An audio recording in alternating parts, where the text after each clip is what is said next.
High everyone, welcome back to my channel. कसे आहात तुम्ही सगळे? अपेक्षा करते खूप छान, मस्त आणि मजेत असणार.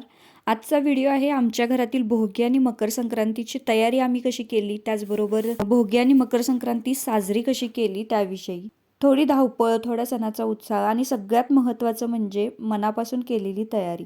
चला तर मग व्हिडिओला सुरुवात करूया. भोगीच्या आदल्या दिवशी मी भोगीचा बाजार करून घेतला होता. मिक्स भाज्यांसाठी लागणाऱ्या सगळ्या भाज्या आधीच निवडून ठेवल्या होत्या, कारण मिक्स भाजी असली तरी फक्त शिजवायलाच नाही तर निवडायला सुद्धा खूप वेळ लागत असतो. मला असं वाटतं की अशा सणांची जरा आधीच तयारी केली की पुढची गडबड टळते. इकडं बघून काय संपत आले बघू काय झालं.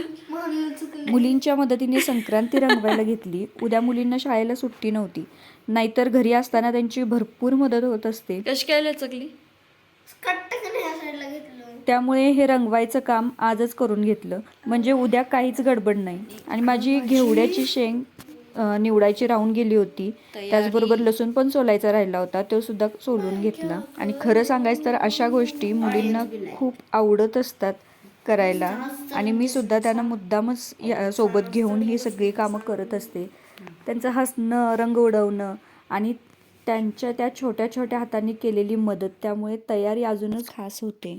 मला वाटतं सण म्हणजे फक्त काम नाही तर आठवणी तयार करणं सुद्धा असतं, म्हणून मी नेहमी मुलींना सोबत घेऊनच अशी कामं करत असते. तर दुसऱ्या दिवशी म्हणजेच भोगीचा दिवस आहे. मी सकाळी लवकर उठून सगळी आवरावर करून घेतली आणि बाहेर रांगोळी काढायला आले. सण समारंभ असला की मला रंगीत रांगोळीच काढायला आवडते. आजची रांगोळी कशी वाटली ते मला कमेंटमध्ये नक्की सांगा. भोगी म्हणजे जुने विचार, जुनी दुखणी आणि नको असलेल्या गोष्टी मनातून काढून टाकण्याचा दिवस. जसं आपण घर साफ करतो तसंच मन सुद्धा हलकं करायचं, ही भोगीची खरी शिकवण. रांगोळी झाली आणि मग लगेचच मी स्वयंपाकाला लागले. आज मिक्स भाजी करायची होती, म्हणून भाज्या, हरभरा, शेंगदाणे, पावटा, मटकी सगळं तेलात टाकून थोडं भाजून घेतलं आणि मग सगळ्या भाज्या एकत्र करून कुकरला शिजत ठेवल्या. तोवर मसाला बनवायला घेतला. कुकर झाल्यावर लगेचच भाजीला छानशी फोडणी दिली. याची रेसिपी मी मागच्या वर्षी दाखवलेली आहे, म्हणून आज फक्त थोडक्यात सांगते. पटकन रेसिपी शेअर करते. एका पातेल्यामध्ये तेल घालून त्यामध्ये जिरं, मोहरी आणि कढीपत्त्याची छान फोडणी करून घेतली. त्यानंतर आपण तयार केलेला मसाला यामध्ये घालून घेतला. मसाल्यामध्ये मी खोबरं आणि कांदा भाजून घेतला होता. त्याचबरोबर आलं, लसूण, कोथिंबीर याचा मसाला करून घेतला, याचं वाटण करून घेतलं आणि तोच मसाला मी यामध्ये आता वापरणार आहे. जिरे मोहरीची छान फोडणी करून घेतल्यानंतर जो बनवलेला मसाला आहे तो सगळा यामध्ये घालून घेतला. मसाला छान परतून घ्यायचा.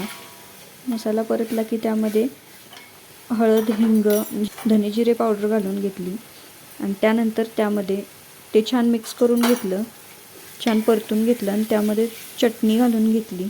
त्याला तेल सुटेपर्यंत मसाला छान भाजून घ्यायचा. आज मला सगळं लवकर आवरायचं होतं, कारण अजून पूजा करायची होती. मुलींची स्कूल असल्यामुळे त्यांचं टिफिन पण बनवायचं होता.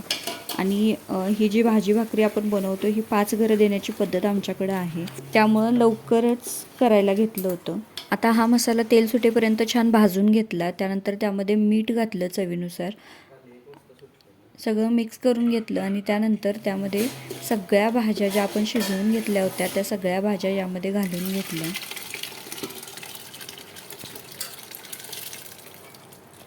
सगळं छान मिक्स करून घेतलं आणि त्यानंतर त्याला एक उकळी काढून घेतली. उकळी आल्यानंतर त्यामध्ये शेंगदाण्याचं कूट, कारळ्याचं कूट आणि तिळाचं कूट घालून घेतलं आणि परत एकदा छान अशी उकळी काढून घेतली. मस्त आपली भोगीची मिक्स भाजी, आम्ही याला खेंदाट म्हणतो, खेंदाट तयार झालेलं. 8 वाजेपर्यंत माझं सगळं बऱ्यापैकी झालं होतं. त्यानंतर मुलींचं टिफिन पॅक केला आणि त्यांना शाळेला पाठवलं. मुली शाळेत गेल्यानंतर मी साडी नेसून घेतली, कारण सकाळच्या घाई गडबडीमध्ये साडी नेसणं काही झालं नव्हतं मला. मग आता पूजा करायची होती, त्यामुळं मग साडी नेसून घेतली आणि त्यानंतर मी पूजा करायला घेतली. संक्रांतीची मांडणी केली आणि जे सामान त्यामध्ये लागायचं होतं ते सगळं आधीच मी काढून ठेवलं होतं. ते सगळं ठेवून पूजा करून घेतली. मकर संक्रांत म्हणजे सूर्याचा उत्तरायण प्रवास, अंधारातून प्रकाशाकडे जाण्याचा दिवस. तिळगुळ आपल्याला एक गोष्ट शिकवते. आयुष्यात कितीही अडचणी, कितीही संकटं आली तरी बोलण्यात कायम गोडवा आणि नात्यात आपुलकी ठेवायची असते. तर छान अशी पूजा माझी करून झाली. छान अशी रांगोळी घातली, कारण रांगोळीशिवाय कोणतीही पूजा अपूर्णच असते. त्यानंतर नैवेद्य दाखवला. भोगीची भाजी म्हणजे खेंदाट, बाजरीची भाकरी, राळ्याचा भात आणि त्याचबरोबर गाजर आणि कांद्याची पात असा नैवेद्य दाखवला. दुसऱ्या दिवशी म्हणजे संक्रांतीच्या दिवशी सगळे विडे मांडून घेतले. आता हा व्हिडिओ 3 दिवसाचा आहे, त्यामुळं 3 दिवस मी एकाच व्हिडिओमध्ये दाखवते. भोगीच्या आधीचा दिवस, भोगीचा दिवस आणि संक्रांतीचा दिवस असे 3 व्हिडिओ मी आता या एकाच व्हिडिओमध्ये दाखवते. सगळे विडे मांडून घेतले आणि ते विडे सगळे वौसून झाल्यानंतर ते विडे ओटीत दिले आणि सगळ्यांना हळदी कुंकू देऊन वाण दिलं.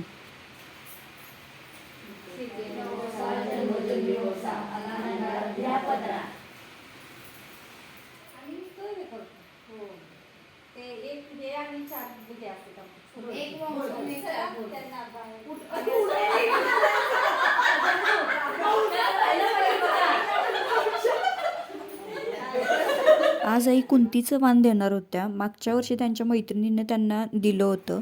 ह्या वर्षी त्या 5 जणींना देणार होत्या. हे 5 वाण मांडून घेतले होते आणि ते 5 जणींना म्हणजे सुवासिनींना दिले. अशी आमची भोगी आणि संक्रांत खूप छान पार पडली. हा व्हिडिओ तुम्हाला कसा वाटला ते मला नक्की कमेंटमध्ये सांगा. एक फेरी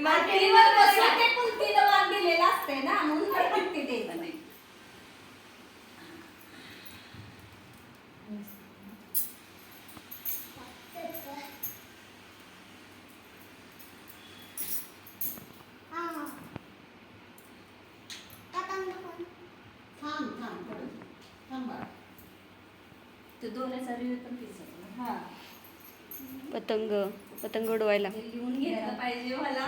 पतंग उडवा, पतंग उडवा आता सासू सुना. कुणाचं पतंग चांगलं उडते हत्ती पण घ्या. हे बघ हत्ती तर कोमल.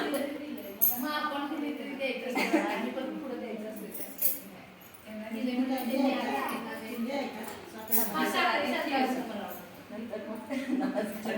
व्हिडिओ आवडला असेल तर एक लाईक नक्की करा.